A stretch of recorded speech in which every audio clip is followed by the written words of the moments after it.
তো একটা সত্যি ভূতের ঘটনা বলি। যারা আমাকে আপনাদের জীবনে ঘটে যাওয়া সত্যি ভৌতিক ঘটনা ইনস্টাগ্রাম আর ফেসবুকে ডিএম করে পাঠাচ্ছেন, তাদেরকে আমার তরফ থেকে অনেক অনেক ধন্যবাদ। ইনস্টাগ্রাম আর ফেসবুকের লিঙ্ক ডেসক্রিপশনে দেওয়া থাকলো। আজকে আমরা একটা নয় দুটো সত্যি ভূতের ঘটনা শুনবো। আমাদের প্রথম ঘটনা যে পাঠিয়েছে তার নাম অনামিকা। অনামিকা থাকে নবদ্বীপের জাহাননগরে। যে সময়কার কথা বলা হচ্ছে সেই সময় অনামিকা ক্লাস 10-এ পড়তো। অনামিকা জিমনাস্টিক্স শিখেছে। যখন সে বাড়ি ফিরতো রাত্রিবেলায় নিজের প্র্যাকটিস সেরে, তখন কোনো দিন রাত্রির 8টা, কখনো রাত্রির 9টা এরকম সময় বেজেই যেত। প্র্যাকটিস থেকে ফেরার সময় বাড়ি আসা অবধি একটা মোড় আসতো, সেই মোড় অবধি সে তার বন্ধুদের সঙ্গে আসতো। তারপর থেকে বাকি রাস্তাটা তাকে একাই আসতে হতো। আর এইখান থেকেই শুরু হয় তার জীবনের অদ্ভুত ঘটনাটা যখন প্রথম শুরু হয় তখন 2024 সালের জুন মাস। যখন ওই মোড়টা থেকে ও বাড়ি আসছিল, হঠাৎ একটা অদ্ভুত আওয়াজ শোনা শুরু করে। অনেকটা যেন নূপুরের আওয়াজ। প্রথমে আওয়াজটা খুব আস্তে হলেও যত দিন যাচ্ছে তত যেন আওয়াজটা বাড়তে থাকে। যে মোড় অব্দি ওর বন্ধুরা আসতো, সেইখান থেকে ওর বাড়ি অব্দি ও পুরো গোটা রাস্তাটায় টানা ওই নূপুরের আওয়াজ শুনতে শুনতে আসতো। এর আগে অবধি অনামিকা কোনোদিন ভূতে বিশ্বাস বা ভূতে ভয় পাওয়া এই ধরনের ব্যাপারটা কিন্তু কোনোদিন ওর মধ্যে ছিল না। বাট এই যে ঘটনাটা ঘটে, এরপরেই ওর জীবনের সমস্ত মোড় একদম বদলে যায়। তো এইভাবে যখন প্রত্যেক দিন ওই নূপুরের আওয়াজ শুনতে শুনতে বাড়ি আসছে, ওর মনের মধ্যে অদ্ভুত একটা ভয় কাজ করা শুরু হয়। যখন অনামিকা এসে ওর বাড়িতে জানায়, ওর মা ভাবে হয়তো প্র্যাকটিসে কোনো অসুবিধা হচ্ছে বা ও পারছে না, সেই জন্য ও হয়তো এক্সকিউজ দিচ্ছে। কিন্তু এই যে ধারণাটা ওর মায়ের ছিল সেটা কমপ্লিটলি ভুল। তো আমাদের কাছে একটা ধারণা আছে যে কাছে যদি লোহা থাকে বা আশেপাশে যদি লোহা থাকে, তাহলে হয়তো এইরকম প্রেতজনিত কোনো ঘটনা সাধারণত আমাদের থেকে দূরে থাকে। তাই ওর বাড়ির পাশে একটা চালতা গাছ ছিল, সেই চালতা গাছের গোড়ার দিকে একটা পেরেক পুঁতে রেখেছিল। আর এই পেরেকটা পুঁতে রাখার পর থেকেই ঘটনা আরো ভয়ঙ্কর হতে শুরু করে। যখন ও পেরেকটা পুঁতেছিল সেই দিনটা ছিল শুক্রবার। শনিবার দিন ও যখন সাইকেলে করে বাড়ি ফিরছে, ওর একটা অদ্ভুত জিনিস মনে হয়। কেউ যেন ওর সাইকেলটা পিছন থেকে টেনে ধরে রেখেছে। কোনোভাবে ও সামনে এগিয়ে যেতে পারছে না। ওর গায়ে যত জোর আছে তত জোর দিয়ে সাইকেল চালানোর চেষ্টা করছে, কিন্তু সাইকেল সামনের দিকে খুব আস্তে আস্তে এগোচ্ছে। ওর এতটাই ভয় লাগা শুরু হয়, ও পিছনের দিকে তাকানোর সাহসটুকু পায় না। আর এভাবে চলতে চলতেই যখন চালতা গাছের সামনে আসে, ওর মনে হয় সাইকেলের পিছন থেকে কেউ যেন একটা নেমে গেল। ও তো ভীষণ ভয় পেয়ে গেছে। যা হোক করে সাইকেল নিয়ে বাড়িতে পৌঁছে মা মা বলে ডাকা শুরু করেছে, কিন্তু কেউ আসার আগেই ও অজ্ঞান হয়ে পড়ে যায়। শনিবার দিন এই ঘটনা ঘটার পর ওর মা একটু কশাস হয়। ওর বন্ধুদের বলে ওকে যেন ওই যে মোড়টা থেকে ওরা ছেড়ে চলে যেত, তার থেকে আরও একটু যেন এগিয়ে গিয়ে ওকে ছাড়ে।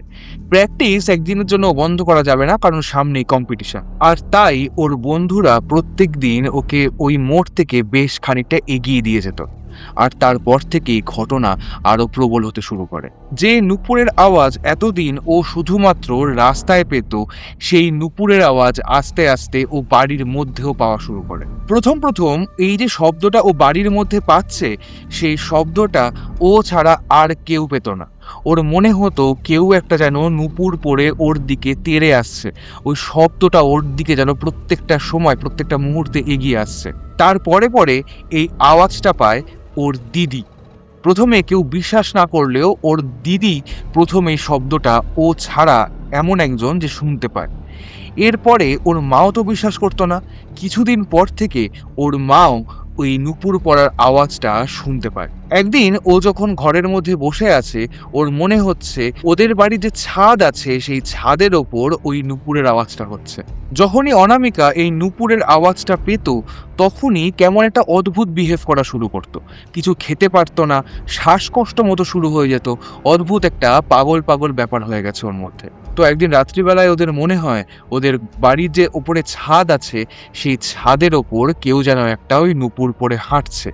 শুধুমাত্র তাই নয়, ওরা এর সাথে শুনতে পায় যে ওদের ঘরে যে জানলা আছে সেই জানলায় কেউ যেন একটানা বাড়ি মারছে। আর তার সাথে ওদের বাড়িতে যে বারান্দা ছিল, সেই বারান্দাতেও কেউ যেন হাঁটছে। এবার এই আওয়াজটা যদি শুধুমাত্র অনামিকা একা পেত, তাহলে না হয় ওর মনের ভুল ভেবে কাটিয়ে দেওয়া যেত। এই আওয়াজটা একসাথে ও পাচ্ছে, ওর দিদি পাচ্ছে, ওর মা পাচ্ছে। ওরা তিনজনে ভীষণভাবে ভয় পেয়ে যায়। আর এরপর থেকেই শুরু হয় এক জায়গা থেকে আরেক জায়গায় দৌড়াদৌড়ি, কখনো ঠাকুর বাড়ি, কখনো কোনো তান্ত্রিকের আস্তানা। কেউ কেউ এরকম বলেছিলেন ওদের বাড়িতে মা কালীর বাস আছে, তাই হয়তো এরকম একটা আওয়াজ হচ্ছে। কিন্তু যদি তাই হয়ে থাকে তাহলে ওর কনস্ট্যান্ট এরকম ওর কোনো ক্ষতি হবে, নিঃশ্বাস বন্ধ হয়ে যাচ্ছে, এরকম খেতে পারছে না, এই রকম জিনিস ও কেন এক্সপিরিয়েন্স করবে? এরপর ওরা খবর পায় একজন মৌলানার, তিনি নাকি এই সমস্ত কিছু ঠিক করতে পারেন। যখন তার কাছে যাওয়া হয় তখন তিনি বলেন কোনো একটা জিন বোধহয় ওর দিকে আকৃষ্ট হয়ে গেছে। এছাড়া আরও ওরা জানতে পারে কেউ বোধহয় ওদের দিকে প্রেত চালান করেছে। এই সমস্ত কিছু শুনে ও বেশ ভয় পেয়ে যায়, ওদের বাড়ির লোকও বেশ ভয় পায় ওই সময়।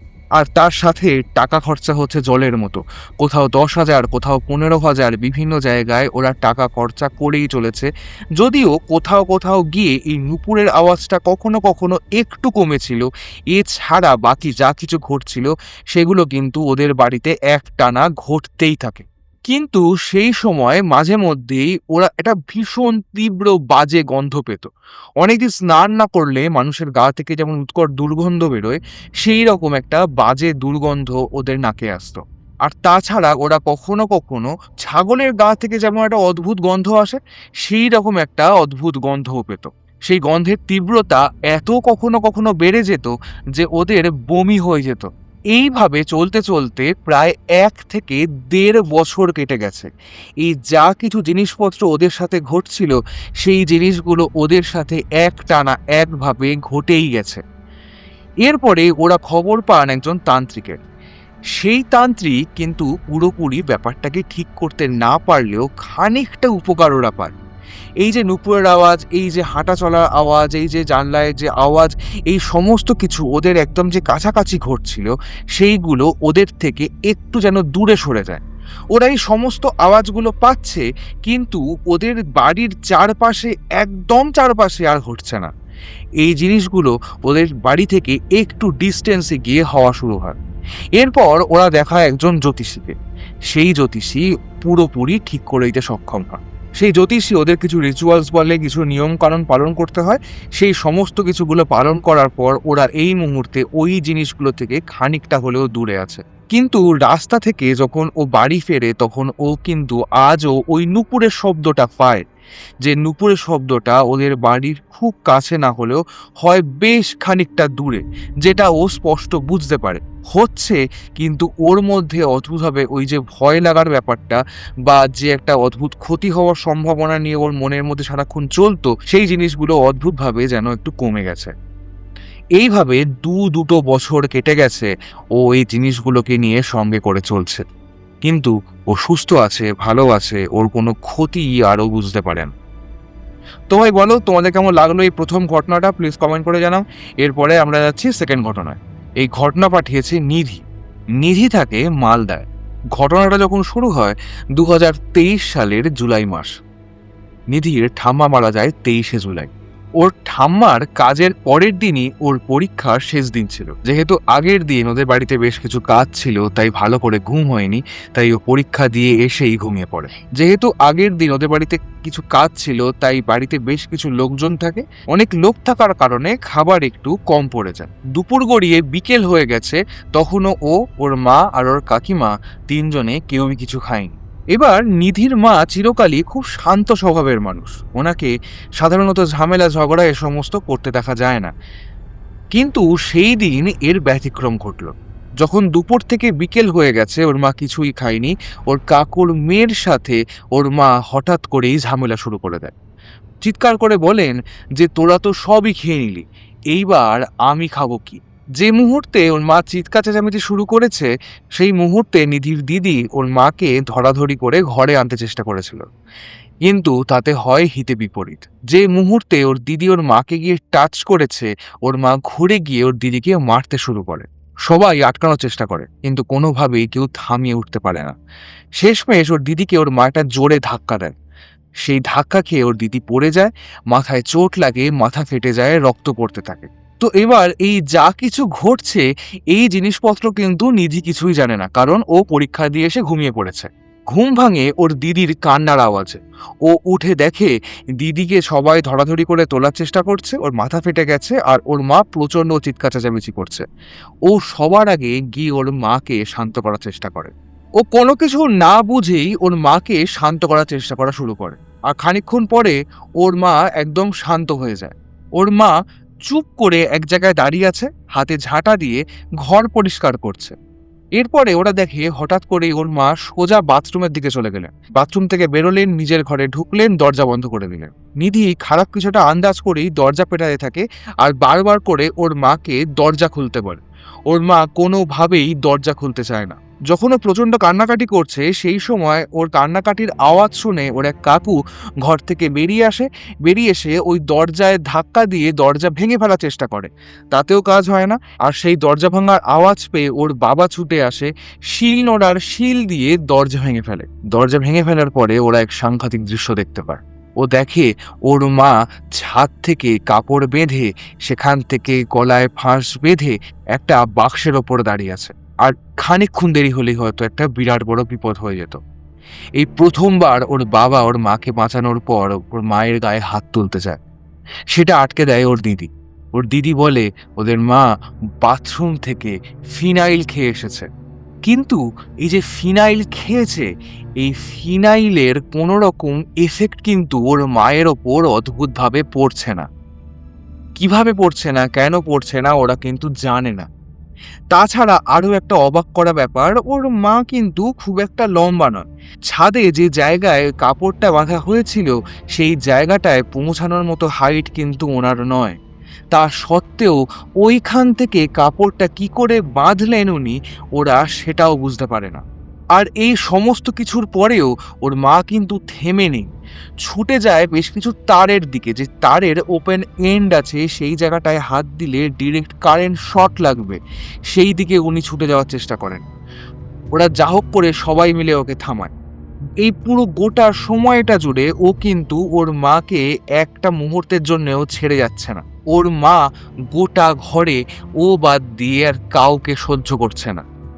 আর ও ওর মায়ের সাথে সারাক্ষণ বসে আছে। সন্ধে নামে ওর মায়ের আচরণ তখনও একই রকম রয়ে গেছে।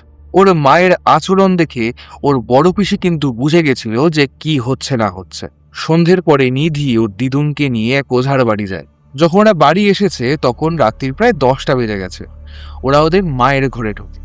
একটা অদ্ভুত জিনিস নোটিস করে, সময়টা প্রায় গরমকাল, গোটা বাড়িতে সমস্ত ঘর গরম হয়ে আছে, শুধুমাত্র ওর মা যে ঘরে আছে সেই ঘরটা একদম বরফের মতো ঠান্ডা।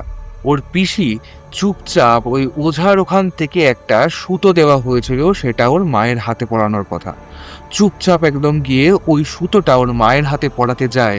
ওর মা চোখ বড় বড় করে ওর পিসির দিকে তাকায় আর ওই যে সুতোটা আছে সেটা চিৎকার করে ছুঁড়ে ফেলে দেয়।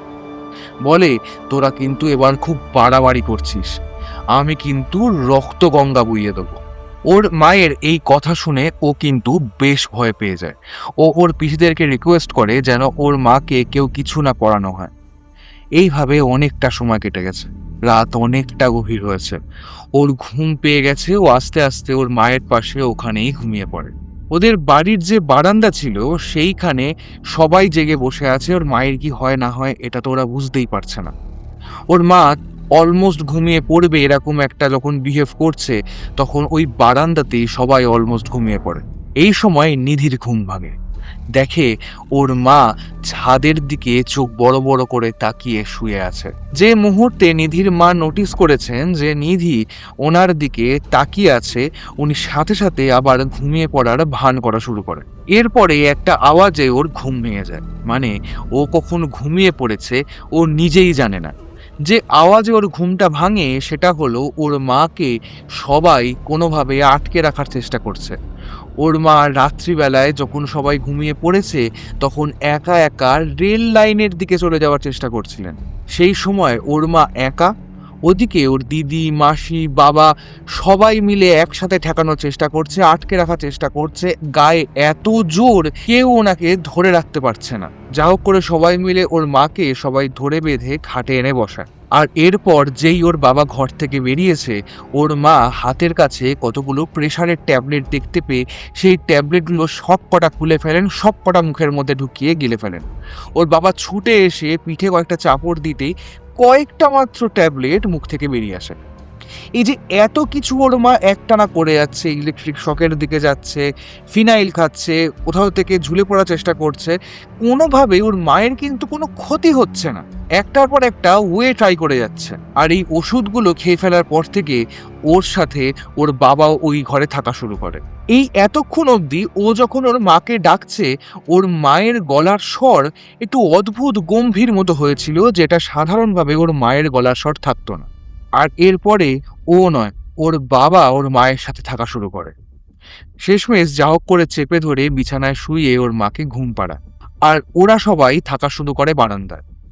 ওর মা ঘুমিয়েছে কিনা এটা দেখার জন্য যখনই কেউ ঘরের দিকে যাচ্ছে, দেখছে, ওর মা সঙ্গে সঙ্গে বড় বড় করে চোখ করে তার দিকে তাকায়। কি করে বুঝতে পারছে এটা, হঠাৎ করে ঘুমোতে ঘুমোতে জেগে উঠে কিভাবে ওভাবে তাকাচ্ছে, সেটা ওরা কেউ আজও জানে না। এই এতক্ষণ অবধি ওর মাকে যখনই ওরা কেউ ডাকছিল বা ও ডাকছিল, ওর মা একটা ভীষণ গম্ভীর গলায় জবাব দেয়। আর তারপরে রাত্রিবেলায় ঘুমিয়ে পড়েন ওর মা। এরপর যখন ওর ঘুম ভাঙে তখন সকাল 9টা। ও গিয়ে ওর মাকে ডাকে, ওর মা উত্তর দেয়। একটা অদ্ভুত শান্তি আসে ওর মনে, কারণ গতকাল রাত অবধি ওর মা যেভাবে ব্যবহার করছিলেন আর যে গম্ভীর গলায় উত্তর দিচ্ছিলেন, সেইটা যেন আর নেই। গলার স্বর অনেকটা স্বাভাবিক। ও যা হোক করে অনেক ডাকাডাকি করে ওর মায়ের ঘুম ভাঙায়। ওর মায়ের ঘুম ভাঙে, কিন্তু কোনোভাবে উনি চোখ খুলছিলেন না। যা হোক করে ও বারবার ডেকে ডেকে ওর মাকে তুলে খেতে বসায়। খেতে বসে ওর মা জিজ্ঞাসা করে ওর ভাই কোথায়। সেই সময় ওর বাবা পরীক্ষা করার জন্য ওনাকে বলেন ছেলে তো এখনো বাড়িই আসেনি। তখন ওর মা জিজ্ঞাসা করেন এখন কটা বাজে। ওর বাবা বলেন 10টা। ওর মা উত্তর দেন এত রাত হয়ে গেছে, ছেলে প্রাইভেট টিউশন থেকে এখনো ফেরেনি, আমি এক্ষুনি ওকে খুঁজতে বেরোবো। ঠিক সেই সময় ওর ভাই গিয়ে বলে আমি তো চলে এসেছি। এরপর ওরা বুঝতে পারে বিকেলের পর থেকে ওর মায়ের সাথে কি কি হয়েছিল ওর মায়ের সে সমস্ত কিচ্ছু মনে নেই। নিধিরা বিশ্বাস করে সেদিন ওর মায়ের শরীরে যা কিছু এসেছিল সেটা হয়তো ওর মাকে নিয়ে যেতেই এসেছিল। এরপর ওই ওঝার বাড়ি থেকে যে সুতোটা দেওয়া হয় সেটা ওর মাকে পরিয়েও দেওয়া হয়, কিন্তু আজ অবধি তারপর থেকে আর কিচ্ছু ঘটেনি। আমার প্রশ্ন একটা জায়গাতেই, একটা মানুষ ফিনাইল খেয়ে নিল, তার কিচ্ছু হলো না, ওরা আজও ভয় পেয়ে আছে। সেদিন যে এসেছিল ওর মায়ের শরীরে, সে যদি আবার পেনিট্রেট করতে পারে, আবার যদি ঢুকে পড়ে, সেদিন ঠেকাতে পারবে তো?